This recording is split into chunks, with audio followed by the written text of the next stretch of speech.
संस्कृत पाठशाला में आप सभी का स्वागत है। प्यारे बच्चों, आज हम संस्कृत पाठशाला में पढ़ेंगे संधि के बारे में।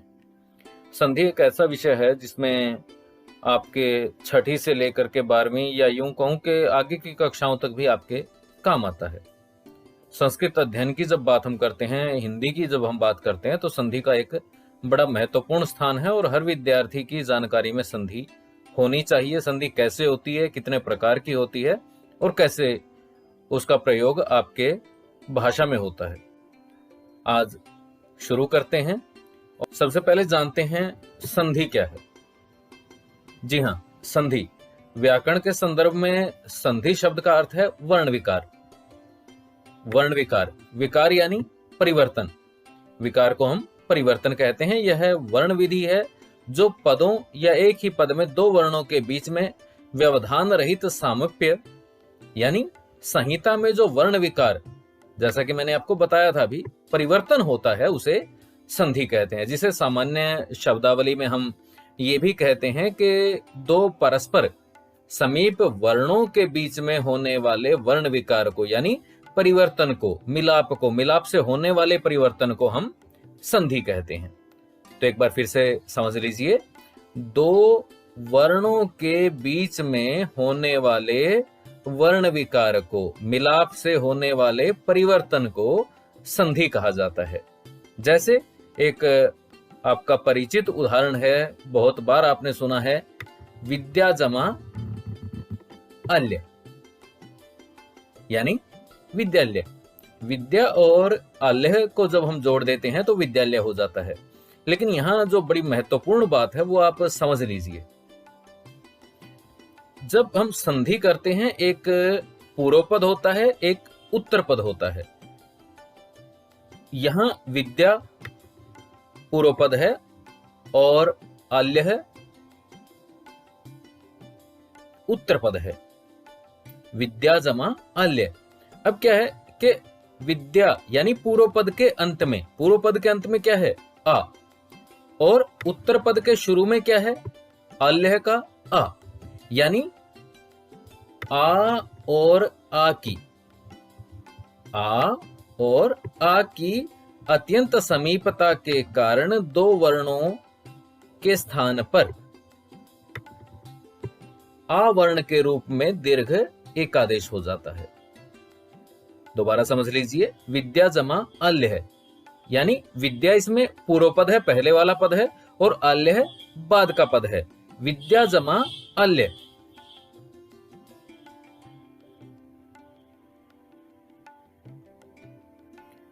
अब इसमें विद्या य के अंत में क्या है? आ। यानी पूर्व पद के अंत में क्या हुआ?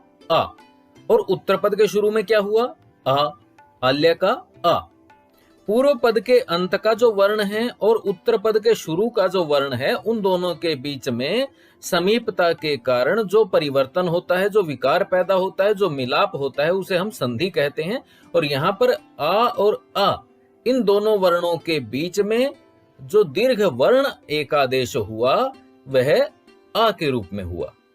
और उसको जब हम जोड़ते हैं, दो आ से एक आ हो गया। जैसा आप देख रहे हैं, विद्या उत्तर पद में शेष रह गया था ल यह ल्य, तो जोड़ देंगे विद्यालय। इस तरह से संधि होती है। अब संधि के प्रमुख तीन भेद हैं।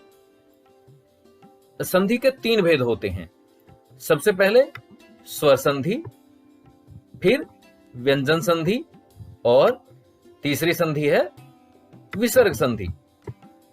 अब संस्कृत की अगर हम बात करें, ये तो बात हिंदी की रही कि हिंदी में हम स्वर संधि कहते हैं, दूसरी व्यंजन संधि होती है, तीसरी विसर्ग संधि होती है। लेकिन अगर हम बात करें संस्कृत की, तो संस्कृत में हम स्वर को अच कहते हैं। क्या कहते हैं? अच। व्यंजन को हम हल कहते हैं और विसर्ग को तो विसर्ग कहते ही हैं। तो इसलिए जब संस्कृत की बात होती है तो संस्कृत में होता है स्वर संधि को हम कहेंगे अच संधि, व्यंजन संधि को हम कहेंगे हल संधि, और विसर्ग संधि। अब शुरुआत करते हैं स्वर संधि से। आज का हमारा विषय है स्वर संधि, क्योंकि स्वर संधि संधि का पहला भेद है। अच संधि से हम आज की शुरुआत करेंगे। स्वर संधि, दो स्वर वर्णों की, ध्यान से समझिए इस बात को, दो स्वर वर्णों की अत्यंत समीपता के कारण यथा प्राप्त वर्ण विकार को स्वर संधि कहते हैं। सामान्य शब्दावली में मैं आपको बता देता हूं कि दो स्वर वर्णों के बीच में जब संधि होती है तो उसे हम स्वर संधि कहते हैं। यानी पूर्व पद के अंत में भी स्वर का होना आवश्यक है और उत्तर पद के शुरू में भी स्वर का होना आवश्यक है। जब दोनों ओर स्वर होगा तो उस स्थिति में होने वाली संधि को हम स्वर संधि कहते हैं। अब स्वर संधि के भेदों की बात करते हैं। पहला भेद है दीर्घ संधि। अक स्वर्ण दीर्घ है, यह संस्कृत पाणिनि अष्टाध्यायी का सूत्र, ये पाणिनि अष्टाध्यायी का सूत्र है। अक स्वर्ण दीर्घ है। जिस तरह से हमारे गणित में सूत्र होते हैं किसी बात को सिद्ध करने के लिए, आपके किसी प्रश्न को हल करने के लिए, इसी तरह संस्कृत में भी सूत्र होते हैं। और बच्चों, जब 12वीं कक्षा के बाद आप संस्कृत पढ़ेंगे तो ये सारी चीजें आपके सामने आएंगी। तो जब इस सूत्र का प्रयोग हम करते हैं तो दीर्घ संधि होती है, दीर्घ स्वर संधि होती है, दीर्घ अच संधि होती है। अब उसमें क्या होता है ये देख लेते हैं। यदि ह्रस्व या दीर्घ यानी अ ई उ, अ ई उ और री, इन स्वरों के पश्चात ह्रस्व या दीर्घ यानी अ ई उ या री आ जाएं तो दोनों को मिलाने से आ ई और उ और री, री यहां पर दीर्घ है, हो जाता है। यहां फिर देख लीजिए, देखिए इसने स्पष्ट कर दिया है। आ पूर्व पद के अंत में और अ उत्तर पद के शुरू में हो तो आ हो जाता है। इसी तरह से ई पूर्व पद के अंत में, ई उत्तर पद के शुरू में हो तो ई हो जाता है। इसी प्रकार उ के सामने उत्तर पद के शुरू में उ हो तो उ हो जाता है। री के सामने री हो तो री हो जाता है। अब ये बात बड़े ध्यान से आप समझ लीजिए। जो सामान्य समझने वाली बात है कि आ के सामने आ होगा तो आ होगा, ई के सामने ई होगी तो ई होगा, उ के सामने उ होगा तो उ होगा, री के सामने री हो तो री होगा। उदाहरण देख लेते हैं। जैसे विद्या जमा अल्य हमने देखा था, इसी तरह से पुस्तक जमा अल्य। पुस्तक के अंत में क व्यंजन है, व्यंजन पूरा होता है स्वर के मिलने से, तो क में मिला हुआ है अ, और अल्य के शुरू में क्या है आ। और आ जब मिले तो दोनों के मिलने से क्या हुआ, अ और आ जब मिले तो दोनों के मिलने से आ हुआ, दोनों के मिलने से क्या हुआ आ। और आ के मिलने के बाद जब पूरे शब्द को हमने इकट्ठा किया तो हो गया पुस्तकालय। इसी तरह से देव के अंत में और आशीष के शुरू में आ, यह देव के अंत में अ है, अ उसमें मिला हुआ है और आशीष के शुरू में आ है। अ और आ जब मिलते हैं तो आ हो जाता है, और व में अ था पहले, वो निकाल दिया, अ और आ के स्थान पर आ हुआ तो देवा शेष क्या था, शीशः, देवाशीषः, ये हमारा बन जाता है। इसके बाद के उदाहरण बेशक आप देख लीजिए। दैत्य जमा अरिहि, य के अंत में अ है, अरि के शुरू में अ है, अ मिलकर के आ हो गया दैत्यारी। यहां भी अ और हो गया चापी। विद्या जमा अर्थी, विद्यार्थी। गिरी जमा इंद्र, गिरिंद्र। हाँ, यहां थोड़ा परिवर्तन हो गया। देखिए अब गिरी र के अंत में ई है और सामने इंद्र के ई है। ई मिलने के बाद ई यानी दीर्घ इकार हो गया, बड़ी ई हो गई और क्या बन गया, गिरिंद्र। इसी प्रकार से कपि जमाईशः, कपीशः। मही जमाईशः, महीशः। नदी जमाईशः, नदीशः। लक्ष्मी जमा ईश्वरः, लक्ष्मीश्वरः। सु जमा उक्ति, यहां फिर परिवर्तन हुआ। अब यहां स में उ और उक्ति के शुरू में उ, यानी पूर्व पद के अंत में भी उ है और उत्तर पद के शुरू में भी उ है, तो मिलकर के हो गया सु। और बाद का तो शेष था ही क ती, क्या हो गया? सुक्ति ही। इसी तरह से भानु, न में उ है और सामने भी उ है, हो गया दीर्घ उकार और बन गया भानुदेह। यहां पितृ अंत में री है और उत्तर पद के शुरू में री है, हो गया पितृणम। अब हम बात करते हैं दूसरे भेद की, गुण संधि।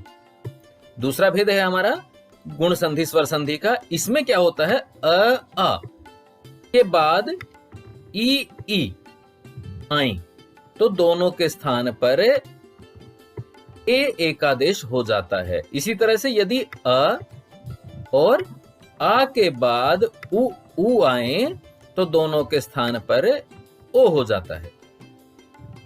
और इसी प्रकार आ के बाद यदि री आए तो दोनों के स्थान पर क्या हो जाता है? अर। अब ये बात आपको समझ लेनी चाहिए। देखिए उदाहरण में भी इसने स्पष्ट कर दिया है। आ जमा ई ए, यानी उप के अंत में अ है और इंद्र के शुरू में ई है। अ और ई ए यानी उपेंद्र है। इसी प्रकार देव जमा इंद्र देवेंद्र है, गण जमा ईश गणेश, महा जमा ईश। यहां आ गया, महा में क्या आया? आ और ई महेश, ये हो गया महेश। इसी तरह से लता जमा एव लतेव, गंगा जमा इति गंगेति। अब दूसरा नियम यहां पर दिखाया गया है। आ के सामने उ हो तो ओ हो जाता है। जैसे भाग्य अंत में ए है, उदय का उ हो गया और दोनों के स्थान पर क्या हो गया? ओ, इसलिए भाग्योदय। इसी प्रकार से सूर्य जमा उदय, सूर्य के अंत में अ और उदय के शुरू में उ और मिलकर के हो गया ओ, बन गया सूर्योदय। इसी तरह से नर जमा उत्तम है, नरोत्तम है, हित जमा उपदेश है, हितोपदेश है, महा जमा उत्सव है, महोत्सव है, गंगा जमा उदकम, गंगोदकम, यथा जमा उचितम, यथोचितम, गंगा जमा ऊर्मि, गंगोर्मि और महा जमा उरुहु, महोरुह, नव जमा ऊढ़ा, नवोढ़ा। अगला नियम हो गया इसी का गुण संधि का। जब आ के सामने री हो तो अर हो जाता है। जैसे देव के अंत में अ और ऋषि के शुरू में री, तो अर हो गया। देव जमा अर जमा शी, देवर्षि, क्या बन गया? देवर्षि।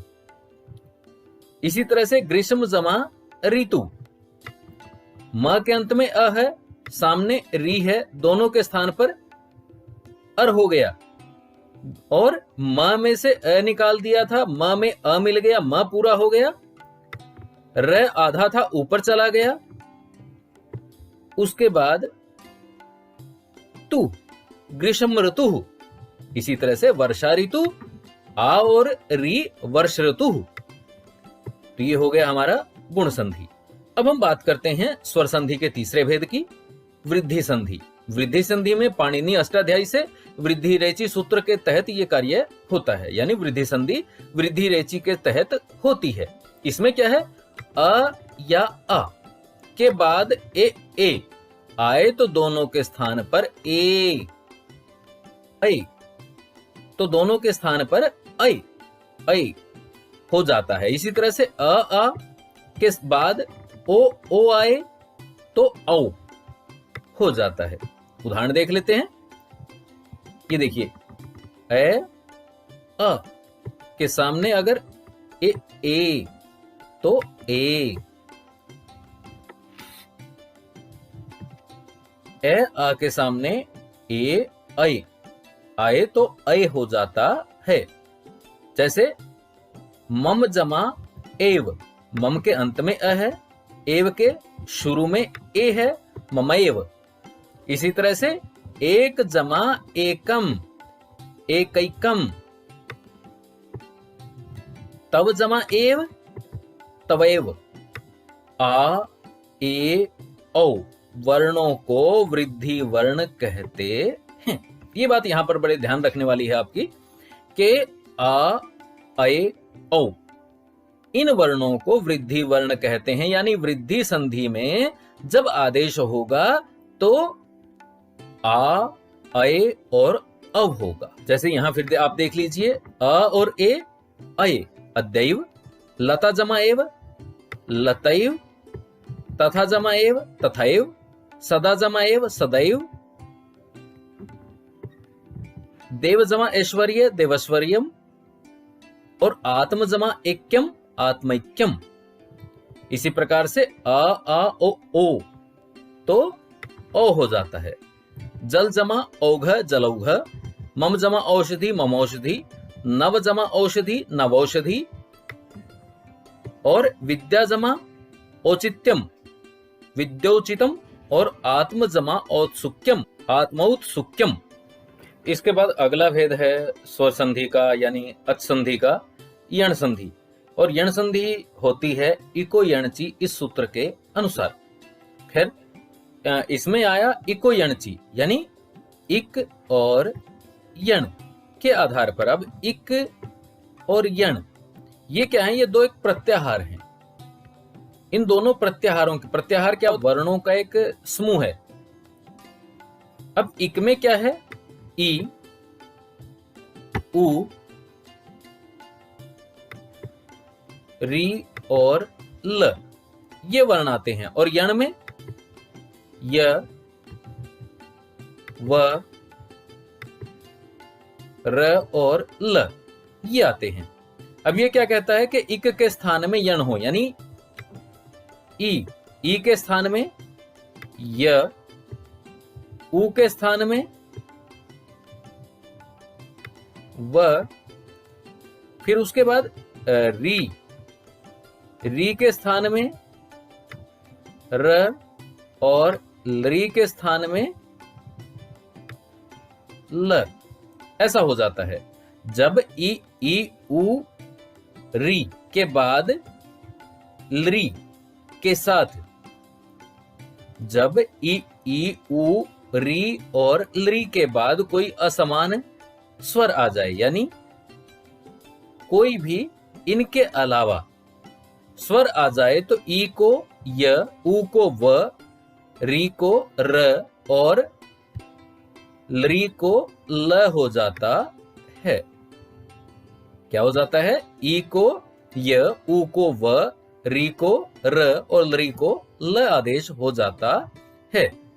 अब यदि जमा अपि। अब इसमें देखिए उदाहरण में, यदि जमा अपि। यदि के द में ई है और सामने असमान। यदि के द के अंत में ई और अपि के शुरू में असमान स्वर है, यानी ई के समान स्वर नहीं है, तो ई को क्या हो जाएगा? य, द, य, और उसमें अ मिल गया। यद्य, शेष क्या था? पी, यद्यपि। इसी तरह से इति जमा आदि, इत्यादि, त आधा रह गया, ई को य हो गया, और य में आ मिल गया, बन गया इत्यादि। इसी तरह से अति जमा आचार है, अत्याचार है। इति जमा अवदत, इत्यवदत। नदी जमा आवेग, नद्यावेग। सखी जमा ऐश्वर्यम, सख्यश्वर्यम। और सु जमा आगतम। यहां देखिए बदल गया है। सु के अंत में उ है, उ को वह हो जाएगा, स आधा रह गया, और आगतम का आ उसमें मिल गया, वह में वाह हो गया गतम, और बन गया स्वागतम। इसी तरह से अनु जमा अय, अनवह। उ को वह हो जाएगा, न आधा रह गया, हलंत हो जाएगा, अ न व में अ, यह, अनवह। और इसी तरह से अनुजमा एषणम, यानी अन्वेषणम। इसी प्रकार से आगे बढ़ते हैं। मधु जमा अरि, मधवरी। वधु जमा आगमनम, वधवागमनम। पितृ जमा आदेश है, री को क्या? र हो गया री के स्थान पर, और हो गया पित्र, आ मिल गया, पित्रादेश। मातृ जमा आज्ञा, मात्राज्ञा, री और अ, मात्राज्ञा। इसी तरह से ली जमा आकृति, लाकृति। री को ल हो गया, लरी को ल हो गया, आ मिल गया उसमें, लाकृति ही। अब अगला भेद देखते हैं, इसमें क्या है, अयादि संधि। अयादि संधि होती है एचो अयवायावह, यानी ये भी एक सूत्र है पाणिनि अष्टाध्यायी का, इसके अनुसार होती है अयादि संधि। अय आदि आदेश हो जाते हैं। ध्यान से समझेंगे, बड़ी आसान संधि है। ये क्या कहता है कि जब ए अय ओ औ, ए अय ओ औ के बाद कोई स्वर आए तो ए को अय, अय को आए, ओ को अव और औ को आव आदेश हो जाता है। दोबारा देख लीजिए, क्या होता है कि ए के स्थान पर आए, आए के स्थान पर आए, ओ के स्थान पर अव और औ के स्थान पर आव हो जाता है। इसे अयादि चतुष्टय के नाम से भी जानते हैं। फिर एक बार दोहरा देता हूं, ए अय ओ औ के बाद अगर कोई स्वर आता है तो ए को अय, अय को आए, ओ को अव और औ को आव हो जाता है। अब उदाहरण देख लेते हैं। ने में ए और सामने अ, तो ए को आदेश हुआ अय, न अय नय और अनम उसमें मिल गया नयनम। इसी तरह से जमा अनम शयनम, नई जमा नय जमा अकह नायक है। अब इसमें देखिए आप, नई ये है, नई को आय हो जाएगा, नाय हो जाएगा और बाद में क्या है उसमें मिलने के लिए अकह, तो बनेगा नायक। इसी तरह से भोजमा अनम अव हो जाएगा, ओ को अब हो जाएगा, हमने पढ़ा था ओ को अब, तो इसलिए भवनम। भानो जमा ए भानवे, पौ जमा अकह पावकह, नौ जमा इकह नाविकह और भौ जमा उकह भावुकह। तो ये हो गई अयादि संधि। इसके बाद स्वर संधि का छठा भेद है पूर्व रूप संधि, पहले जैसा रूप हो जाना, इंग पदांतादति। पूर्व रूप संधि को अयादि संधि का अपवाद कहा जाता है, यानी जहां पर अयादि संधि नहीं होती वहां पूर्व रूप होता है।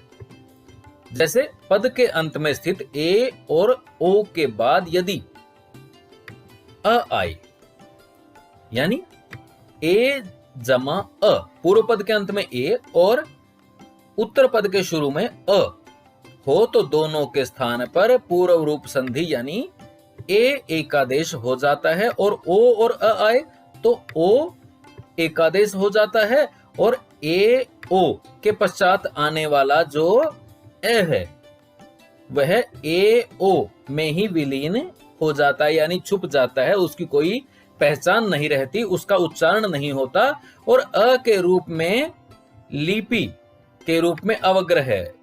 इस निशान को आपने देखा होगा बच्चों, कई बार इस निशान को आपने लिखा हुआ देखा होगा और कई बार आपने सोचा होगा कि ये निशान क्या है।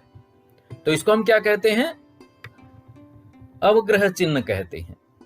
तो ऐसी स्थिति में अ को अवग्रह चिन्ह के रूप में दिखाया जाता है। जैसे हरे जमा अत्र, अब पूर्व पद के अंत में क्या है ए, रे में ए और अत्र के शुरू में अ, और जहां पर ए और अ हो आमने सामने तो वहां पर अ अवग्रह के रूप में स्थित हो जाता है। और ऐसी स्थिति में अ और ए, तो ए हो गया हरे हो गया, पर अ को संकेत मात्र वहां पर छोड़ दिया, अवग्रह के रूप में छोड़ दिया।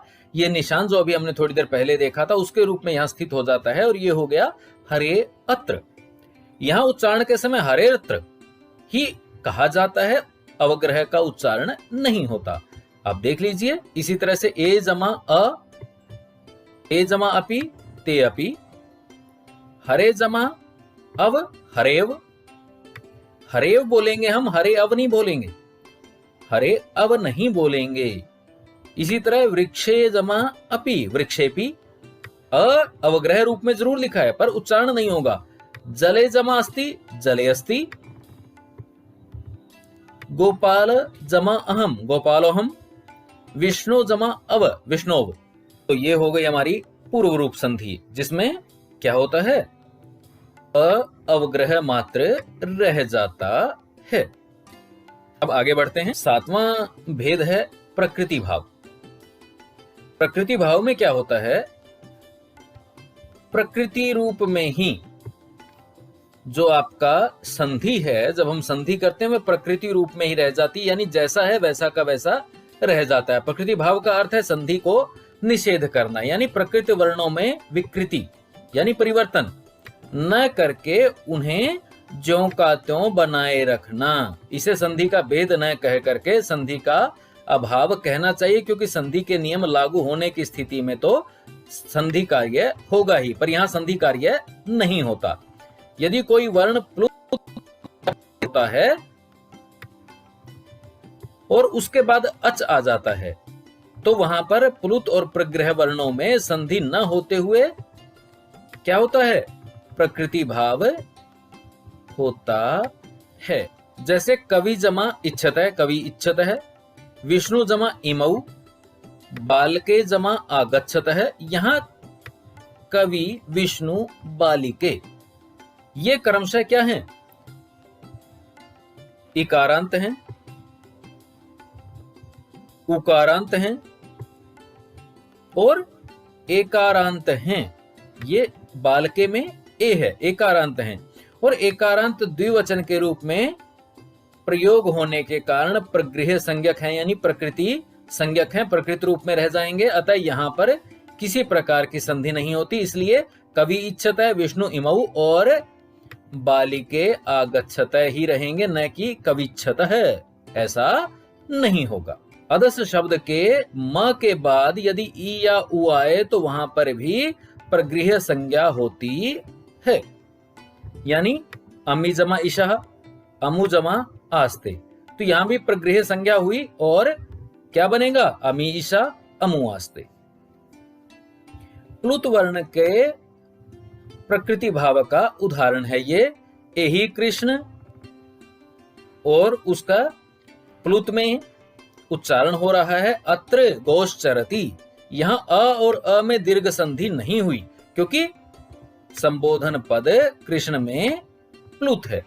यहां थोड़ा सा कठिन आपको महसूस हो रहा होगा, पर जब इसको ध्यान से आप सुनेंगे समझेंगे तो आपकी समझ में आएगा। जैसे मैं आपको फिर भी आपको दोहरा देता हूं कि जहां पर इस तरह की स्थिति बनती है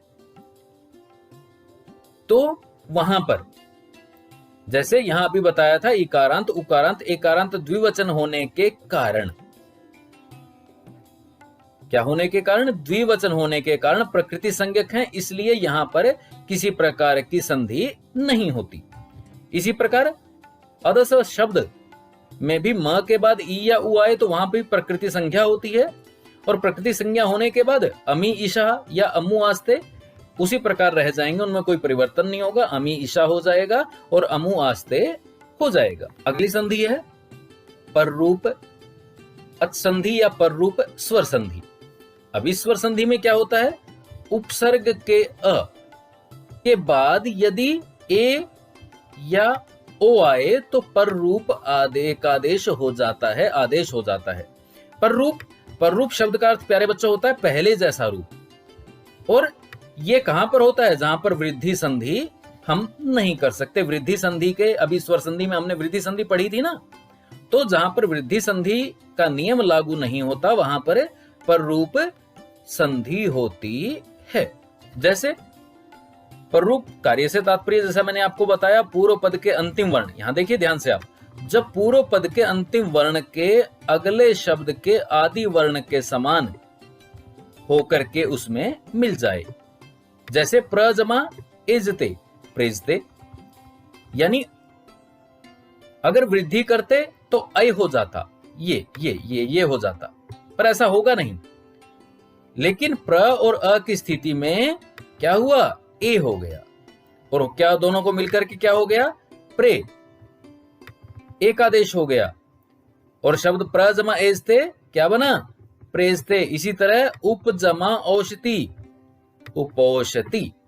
तो मैं अपेक्षा करता हूं आपकी पर रूप संधि भी समझ में आ गई होगी। पर रूप यानी पहले जैसा रूप। तो प्यारे बच्चों, ये तो थी संधि में आज हमने जो सबसे पहले लिया स्वर संधि यानी अच स्वर संधि की बात। और जितना अभ्यास करेंगे उतना संधि आपको ज्यादा समझ में आएगी। संधि क्या है इसके बारे में समझा और फिर उसके बाद हमने संधि के भेदों को पढ़ना शुरू किया। सबसे पहला जो भेद है हमारा स्वर संधि यानी अच संधि, उसके बारे में पढ़ा। व्यंजन संधि, व्यंजन यानी हल, हल संधि क्या होती है और उसके बारे में विस्तार से जानेंगे। आइए शुरू करते हैं।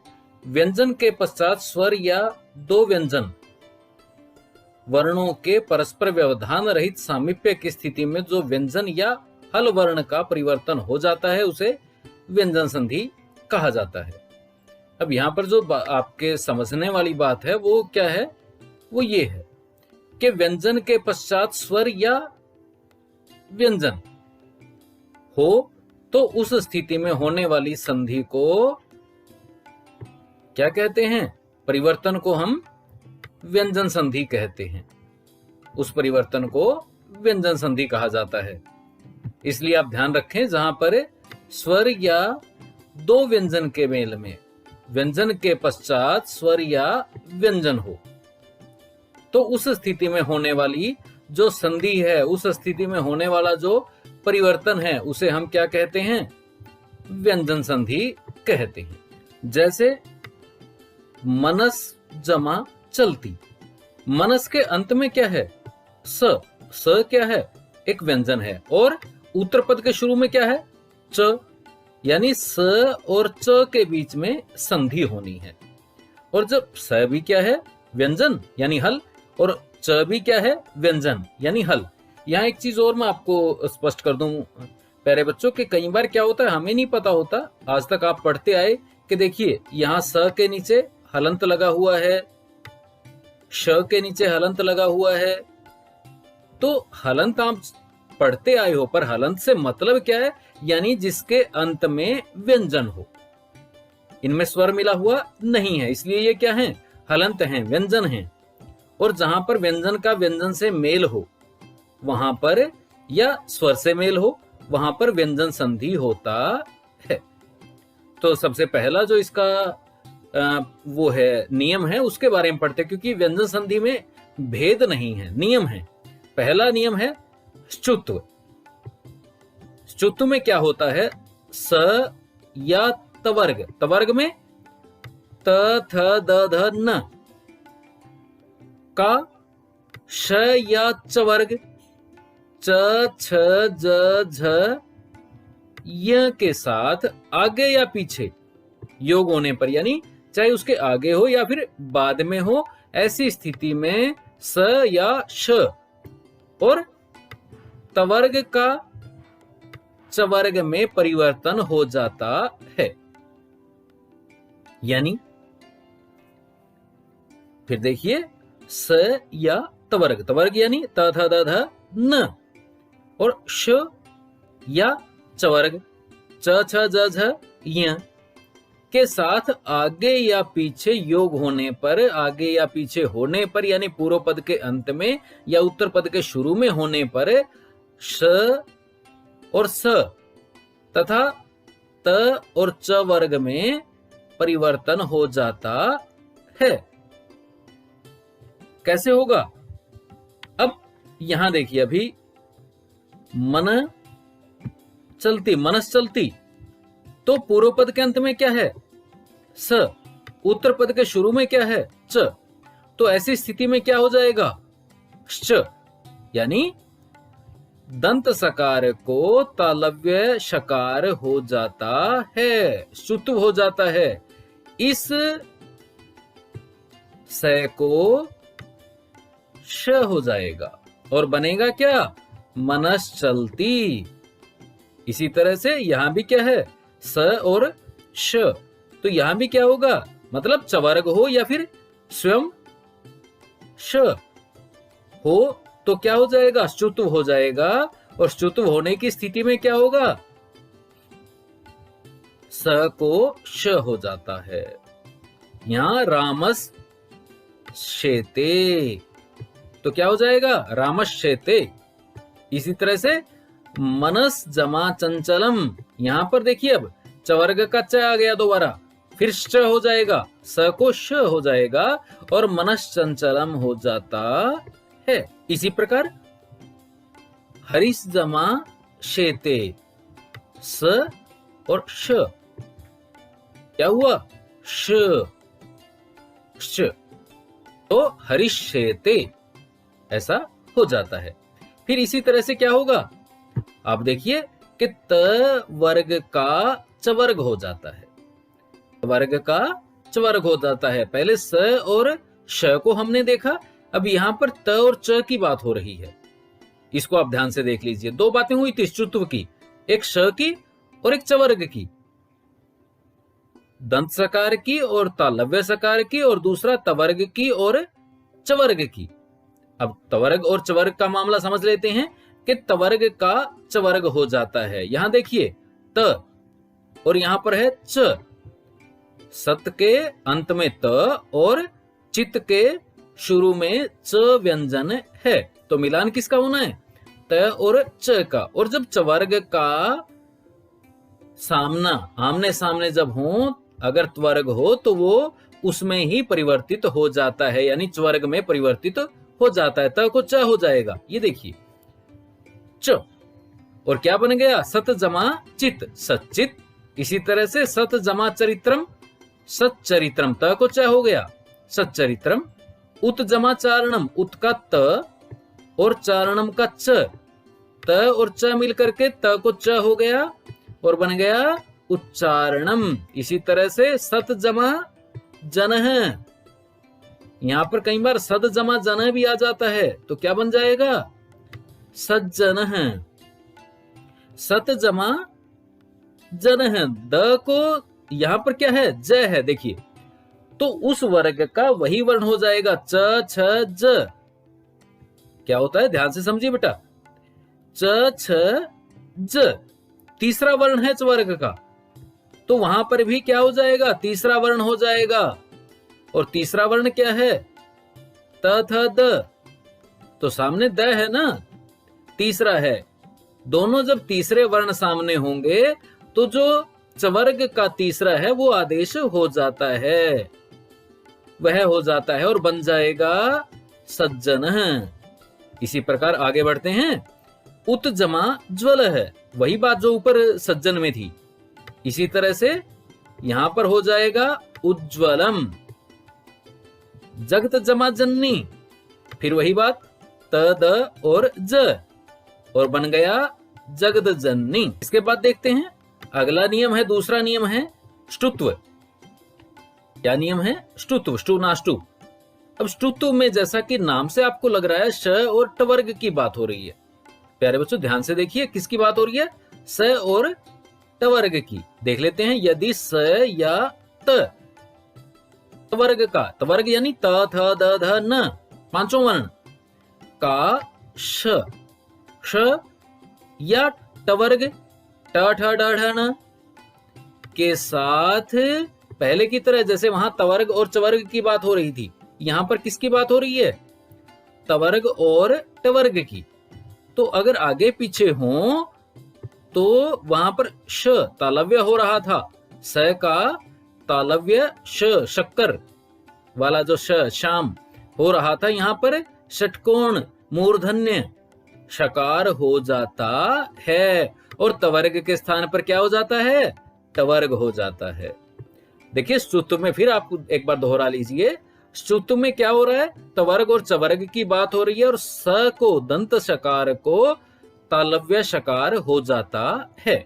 यहां स को मूर्धन्य शकार हो जाता है और त को चवर्ग नहीं टवर्ग में परिवर्तन कर देना होता है। उदाहरण देख लेते हैं, जैसा कि अभी मैंने आपको बताया था, स वर्ग का क्या होता है श, जैसे रामस षष्ठ, तो यहां पर श को क्या हो जाएगा ये श हो जाएगा, मूर्धन्य शकार हो जाएगा और क्या बन जाएगा रामषष्ठ।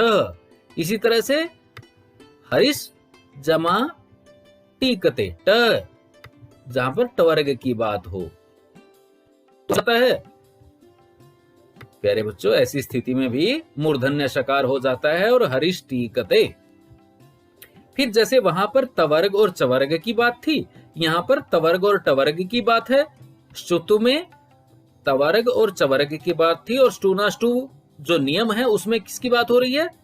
तवर्ग और टवर्ग की। त के सामने जब टवर्ग होगा, तवर्ग के सामने जब टवर्ग होगा तो तवर्ग को हमें टवर्ग में परिवर्तित कर देना है वर्ण के अनुरूप। तत् जमा टीका, तट्टीका, तय को तय हो गया, तट्टीका। यत जमा टीका, त है इसमें, ट फिर वही हो जाएगा ट, और क्या बनेगा? यट्टिका। उत जमा डयनम, उसी तरह से उड्डयनम, फिर वही तृतीय वर्ण है, जैसे वहां पर ज था, यहां पर ड है, तो ड को क्या हो जाएगा? ड हो जाएगा आगे त को भी, और उड्डयनम। आकृष्ट, त को ट, और क्या हो गया? आकृष्ट।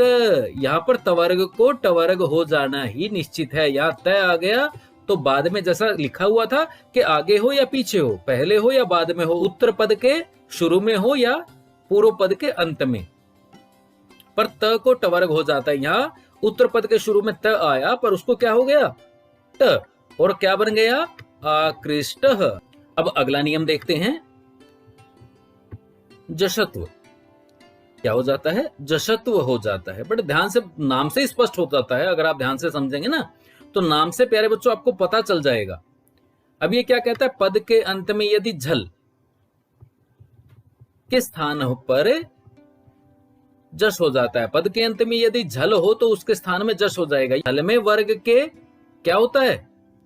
प्रथम, द्वितीय, तृतीय, चतुर्थ वर्ण, और उसके साथ साथ श, श, स और ह, ये कुल 24 वर्ण आते हैं। झल प्रत्याहार में कितने वर्ण आए? 24, और उनके स्थान पर किन वर्णों का प्रयोग होगा? ज, ब, ग, ड, द, और उसी वर्ग के पहले, तीसरे, दूसरे और चौथे वर्ण के स्थान पर उसी वर्ग के तीसरे वर्ण का प्रयोग कर दिया जाता है। यानी श, श, स, ह में श के स्थान पर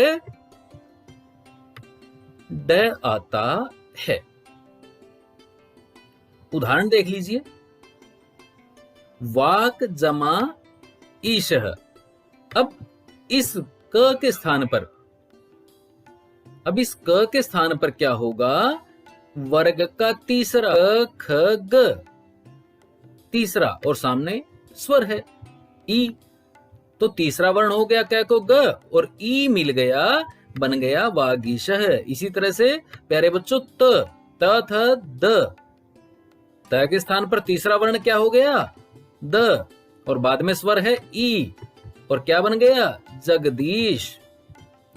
इसी तरह से प जमा अंतः, सुप जमा अंत, प, पवर्ग का प, फ, ब, तीसरा वर्ण क्या है? ब, ब, और बाद में तो स्वर है ही, अंतः, मिलान करेंगे सुबंतः। इसी तरह से अजंत शब्दों के बारे में आपने पढ़ा होगा, पर अच जमा अंतः क्या होता है? अच जमा अंतः। अब च को ज कैसे हुआ? अजंत शब्द आपने संस्कृत में पढ़े हैं ना, तो अब इसमें क्या है? जो अजंत शब्द होते हैं, यानी जिनके अंत में क्या होता है? स्वर होता है, वो शब्द अजंत कैसे बना? अचंत क्यों नहीं हुआ? अच जमा अंतः, लेकिन संधि होने के बाद क्या बन गया? अजंतः। क्यों? क्योंकि च वर्ग का तीसरा वर्ण संधि नियम के अनुसार च के स्थान पर आ गया, च, छ, ज, और अंतः उसमें मिल गया, अंतः का अ, पूरा हो गया ज, अजंतः। इसी प्रकार दिक जमा अंबरः, फिर क का कवर्ग का तीसरा यानी ग, और स्वर दिगंबरः। दिक जमा गजः, दिग्गजः। सत जमा धर्मः, सद्धर्मः। त का त, थ, द, तीसरा वर्ण इसी तरह से प फ ब, अप जमा जम, अब्बजम, और चित जमा रूपम, चिद्रूपम। तो उम्मीद है मुझे आपको समझ में आ रहा है, और अगर कोई प्रश्न है तो आप बाद में प्रश्न कर सकते हैं, भेज सकते हैं, उसके बारे में हम विचार करेंगे। अगला नियम है चरत्व, जिसमें पाणिनि सूत्र खरीचर के अनुसार कार्य होता है। यदि वर्गों के कवर्ग, चवर्ग, टवर्ग, तवर्ग और पवर्ग यानी क ख ग घ ङ, इसी तरह से चवर्ग होता है च छ ज झ य, ट ठ ड ढ ण, त थ द ध न और प फ ब भ म। इन सभी वर्गों का दूसरा, तीसरा, चौथा यानी द्वितीय, तृतीय और चतुर्थ वर्ण के बाद वर्ग का पहला, वर्ग का प्रथम या द्वितीय वर्ण या फिर श, श या स आए तो पहले आने वाला वर्ण अपने ही वर्ग का प्रथम वर्ण हो जाता है। कैसे? उदाहरण देख लेते हैं। अब यहां पर सद, सामने पहला वर्ण आया कवर्ग का क, तो यहां पर भी पहला वर्ण हो जाएगा। द जिस वर्ग से है वो वर्ग है तवर्ग, तवर्ग का पहला हो गया क्या? द के स्थान पर त, और क्या बन गया? सद जमा कारह, संधि होने के बाद बन गया सत्कार है। ये व्यंजन संधि है और व्यंजन संधि में चरत्व हुआ है। इसी तरह से लब जमा सेयते भ, अब भ देखिए किससे है? पवर्ग से है प्यारे बच्चों, और पवर्ग का पहला वर्ण क्या है? प। स तो स है ही, इसलिए पवर्ग हो गया और पहला वर्ण हो गया लप्स्यते। आगे देखिए दिक जमा पाल है, फिर यहां पर भी ग को वर्ग का पहला वर्ण हो गया क, और संधि होने के बाद बना दिक्पाल। अगला पांचवा नियम है मो अनुस्वार।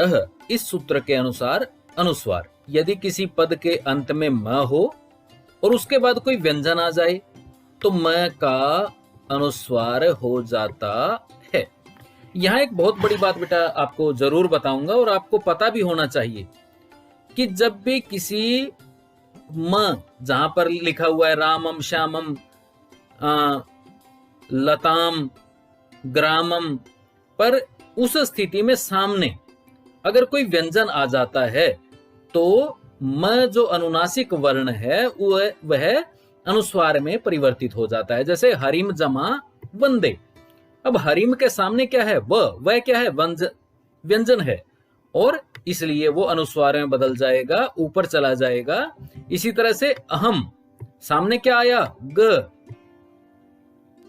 अहम गच्छामि, म ऊपर चला जाएगा बेटा और अहम गच्छामि हो जाएगा। व्याकरण के नियम के अनुसार अगर अहम गच्छामि आप लिखते हो, मैं नीचे लिखते हो अनुनासिक वर्ण के रूप में, तो वाक्य अशुद्ध हो जाता है।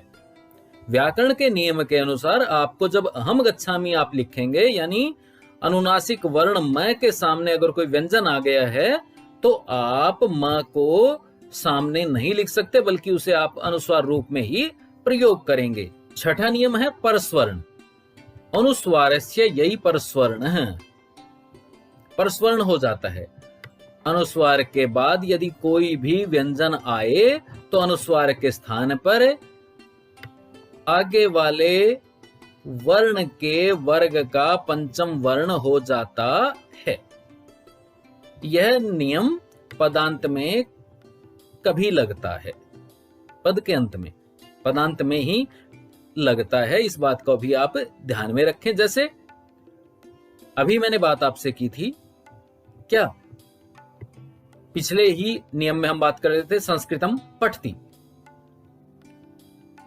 तो क्या हुआ कि संस्कृतम नीचे से ऊपर चला गया पिछले के अनुसार, पर यहां पदांत में क्या हो गया?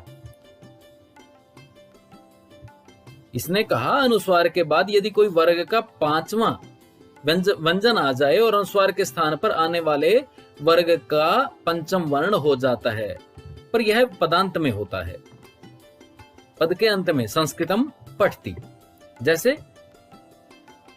ये देखिए आप, अंकित, अब सामने व्यंजन है, लेकिन म की बात यहां पर नहीं हो रही है। अनुस्वार तो है पर म की बात यहां पर नहीं हुई है। तो क्या हुआ? अब क वर्ग का पांचवा, क ख ग घ अंग, अंकितः उसके रूप में प्रयोग हम कर देंगे। इसी तरह से यहां भी क वर्ग का पांचवा ग तो संकल्पः। यहां पर ट वर्ग का पांचवा ट ठ ढ ढ ण कुंठितः। क्या हो गया? कुंठितः। और कुंठितः करने के बाद आप ये देखिए फिर अंचितः, तो क्या हो जाएगा? अब यहां पर च है, च छ ज झ ञ, यहां पर क्या आ गया? य। ये बात आपके समझने वाली है। कवर्ग था, अनुस्वार के सामने कवर्ग था तो अंग आया, कवर्ग था अंग आया, लेकिन टवर्ग था तो क्या आया? अण आया, और चवर्ग था तो क्या आया? ई आया। अब सातवां नियम देखते हैं, लत्वम, यानी तवर्ग के बाद ल आए। क्या हो? तवर्ग के बाद ल आए तो त्वर्ग के वर्णों का ल हो जाता है। लेकिन न के बाद ल आए तो अनुनासिक ल हो जाता है, वो अनुनासिक के रूप में प्रयोग हो जाता है, बदल जाता है। अब देखिए, उत जमा लंघनम, त को ल हो जाएगा और क्या बन जाएगा? उल्लंघनम। तत् जमा लीन है, यहां भी क्या हुआ कि तवर्ग के किसी भी वर्ण के बाद ल आ गया तो त में ल, तल्लीन। इसी प्रकार उत जमा लिखितम, उल्लिखितम। उत जमा लेख, उल्लेख। महान जमा लाभ। अब ये दूसरा नियम आ गया इसी का। तो न क्या होगा? अनुनासिक हो जाएगा, यानी ऊपर चला जाएगा चांद बिंदु अनुस्वार के रूप में। महान लाभ, विद्वानन लिखती, विद्वान लिखती। अब अगला नियम है छत्वम, षष्ठोअटि। इस सूत्र के तहत यदि श के पूर्व पदांत में किसी वर्ग का प्रथम, द्वितीय, तृतीय या चतुर्थ वर्ण हो, या फिर र ल ब हो या ह हो, तो श के स्थान पर छ हो जाता है।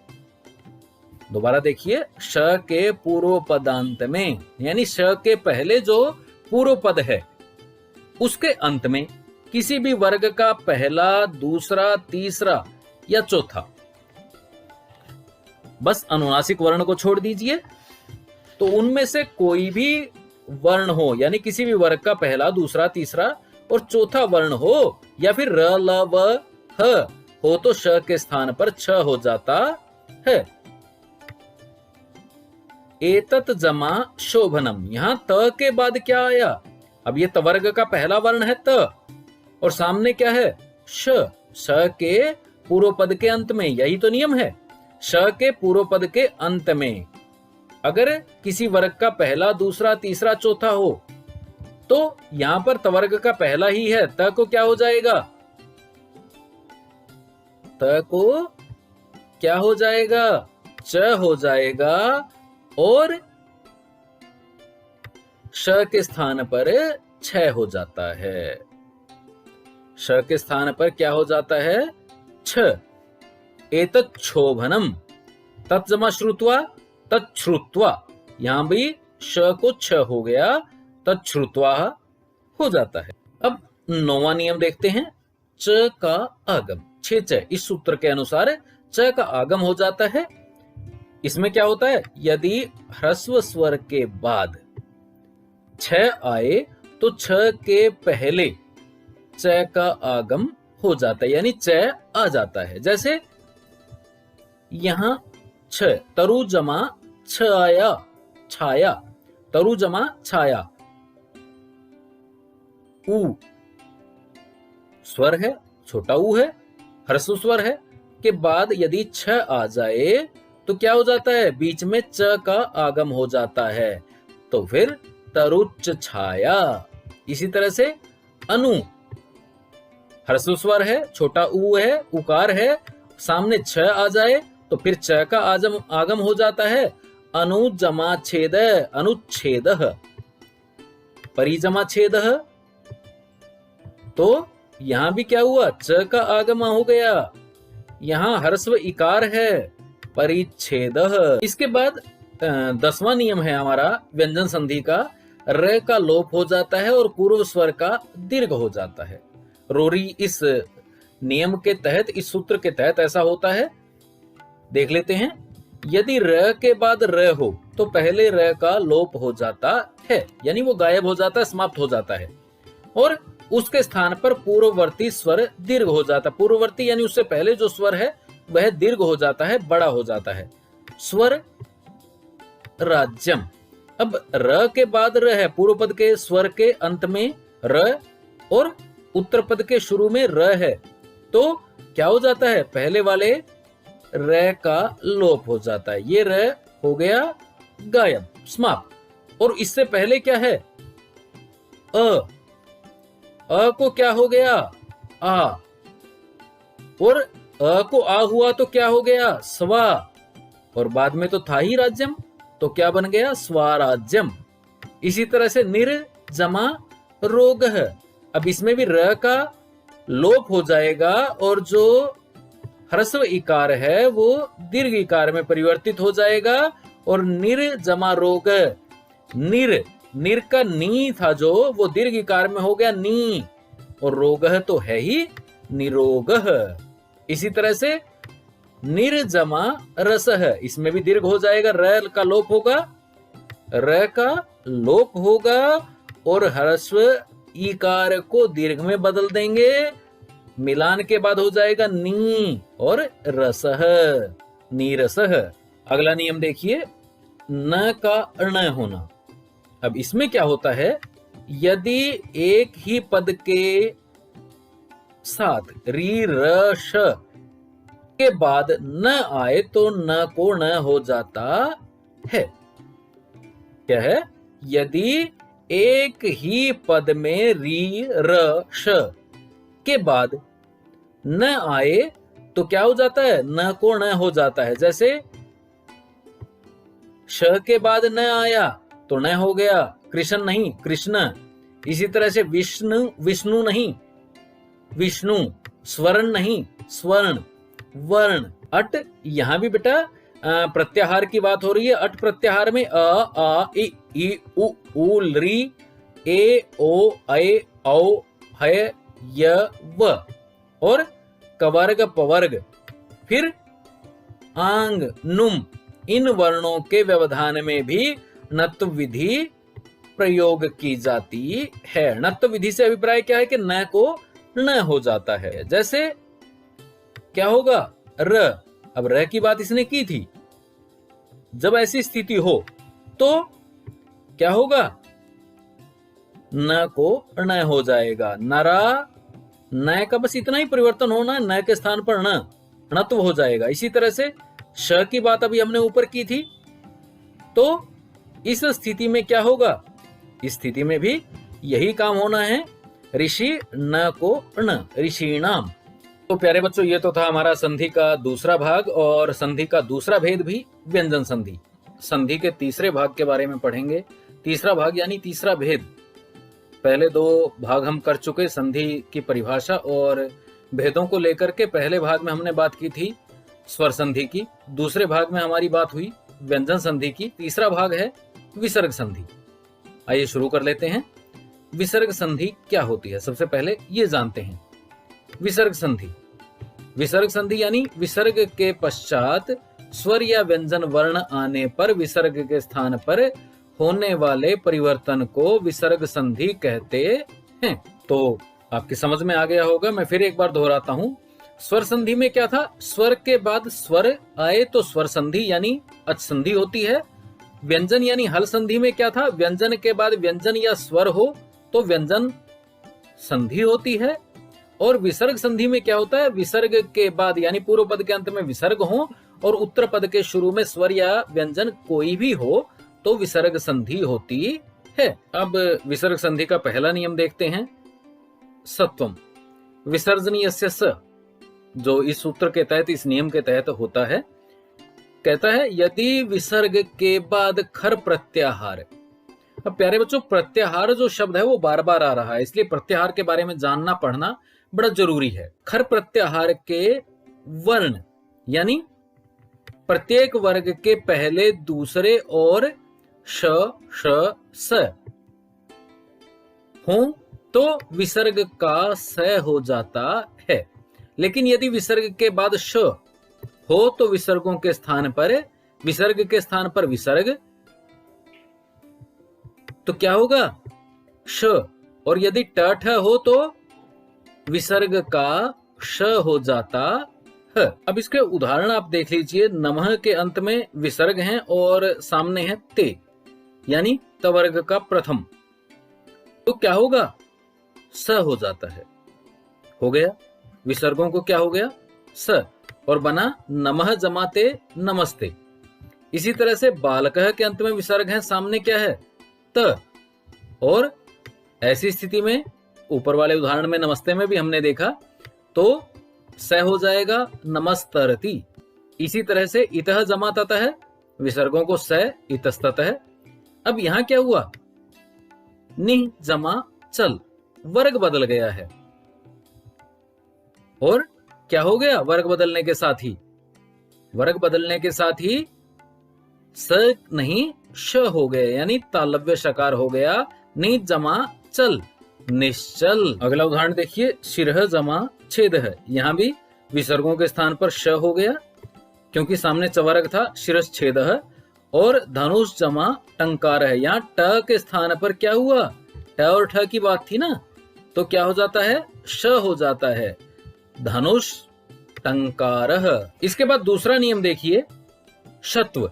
यदि विसर्ग से पूर्व ई उ हो तो बाद में क ख प फ में से कोई वर्ण हो तो विसर्ग के स्थान पर श हो जाता है। जैसे ये देखिए, नि, विसर्गे हैं पूर्व पद के अंत में और सामने क्या है? क। अब जब ऐसी स्थिति हो, जैसा भी यह क्या था कि बाद में क ख प फ में से कोई हो तो विसर्ग के स्थान पर श, तो इसलिए श हो गया, निष्कपटः। इसी तरह से फ है सामने, नि जमा फलह में, तो क्या हो गया?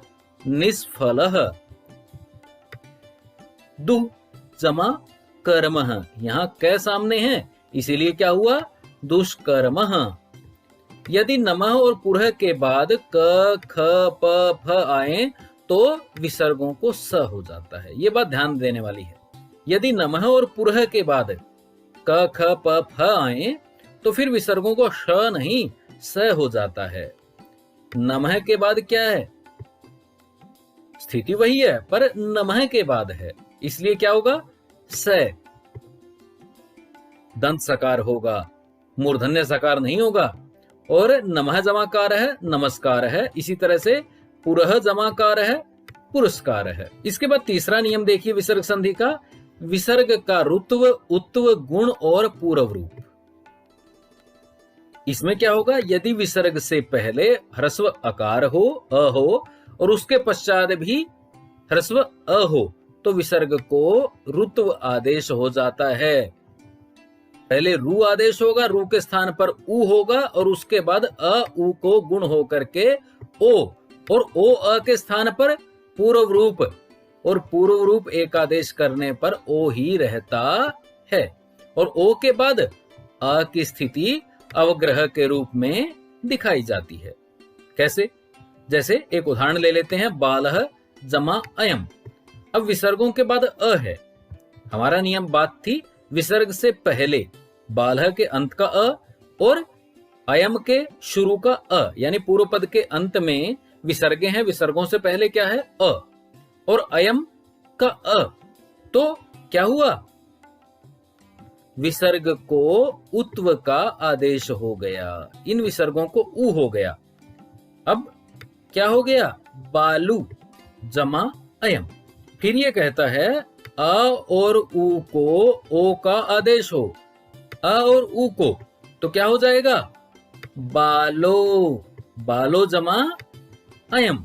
उसके बाद इस नियम के तहत इसने कहा ओ और उ को ओ, यानी दोनों को मिलाकर के ओ आदेश हो जाए, फिर क्या होगा? बालो जमा अयम। फिर इसने कहा कि जो अयम का अ है वो अवग्रह मात्र शेष रह जाए। तो क्या बनेगा? बालोयम। इसी तरह से और सारे उदाहरण इसने दिए हैं। स जमा अवदत सोवदत, इसी तरह से नृपः जमा अवदत नृपोवदत, प्रथमा जमा अध्यायः प्रथमोध्यायः। इसके बाद देखिए हसीच। इस सूत्र के तहत क्या होता है? यदि विसर्ग से पहले अ हो और बाद में वर्गों के तीसरे चौथे या पांचवें वर्ण हो, यानी तृतीय चतुर्थ और पंचम वर्ण हो, या फिर य र ल व ह हो, तो विसर्गों के स्थान पर र और पुनः र का आदेश होकर के उ और अ को होकर के गुण होकर के ओ हो जाता है। दोबारा देखिए, यदि विसर्ग से पहले अ हो, यानी पूर्व पद के अंत में विसर्ग से पहले अ और उसके बाद में वर्ग का तीसरा चौथा या पांचवा वर्ण हो, या फिर य र ल व ह हो, तो विसर्ग के स्थान पर र पुनः र आदेश और फिर र को उ के बाद अ उ को गुण होकर के ओ हो जाता है। कैसे? तपह जमा वनम। अब विसर्गों से पहले प में अ है, सामने कोई भी वर्ण है जैसे य र ल व है, तो क्या हो गया? तप में से अ निकाला, सामने विसर्गे हैं, सामने नियम के अनुसार व है, तो अ और विसर्गों को हो गया र। अब विसर्गों को र हुआ, र के बाद हो गया उ, र के स्थान में उ, अ और उ मिलकर के हो गया ओ और बन गया तपोवनम। इसी प्रकार मनः जमा रथ है, पहले विसर्गों को र को ओ, अ और उ को ओ, बन गया मनोरथ है। मना जमा रथ है, मनोरथ है। इसी तरह से बालह जमा गच्छति, बालो गच्छति। इसके बाद ऋत्व। इसमें क्या होता है? यदि विसर्ग से पहले अ आ को छोड़ करके कोई अन्य स्वर हो और बाद में कोई स्वर या घोष व्यंजन हो, तो विसर्ग के स्थान पर र हो जाता है। दोबारा नियम देखिए, विसर्ग से पहले अ आ को छोड़ करके कोई भी अन्य स्वर हो, यानी अ और आ नहीं होने चाहिए उस स्थिति में, और विसर्ग के बाद कोई स्वर या घोष व्यंजन हो, तो विसर्ग को र हो जाता है। जैसे मुनिहि जमा अयम। अब यहां क्या है? विसर्गों से पहले ई है, ए और आ नहीं है, ई है, विसर्गे हैं और सामने अयम है, यानी कोई स्वर या घोष व्यंजन हो, स्वर है। इस स्थान पर, इस स्थिति में विसर्गों को र हो जाता है। क्या बनेगा? मुनि तो है ही, विसर्गों को र हो गया, अ उसमें मिल गया और बना मुनिरयम। अगला उदाहरण देखिए, उसमें हरिहि जमा आगच्छति, विसर्गों को र हुआ और आगच्छति मिल गया, हरिर आगच्छति। इसी तरह से गुरु जमा जयति, गुरुर जयति। तो ये तो बात थी विसर्ग संधि की। और इस प्रकार प्यारे बच्चों, 3 भागों में हमने संधि क्या होती है, संधि के कितने भेद हैं, इस बारे में बड़े विस्तार से पढ़ा। और फिर भी आपका अगर कोई प्रश्न रहता है तो आप प्रतिक्रिया के रूप में दे सकते हैं, उसके बारे में हम अवश्य चर्चा करेंगे। अपेक्षा है आपको समझ में आया होगा। धन्यवाद।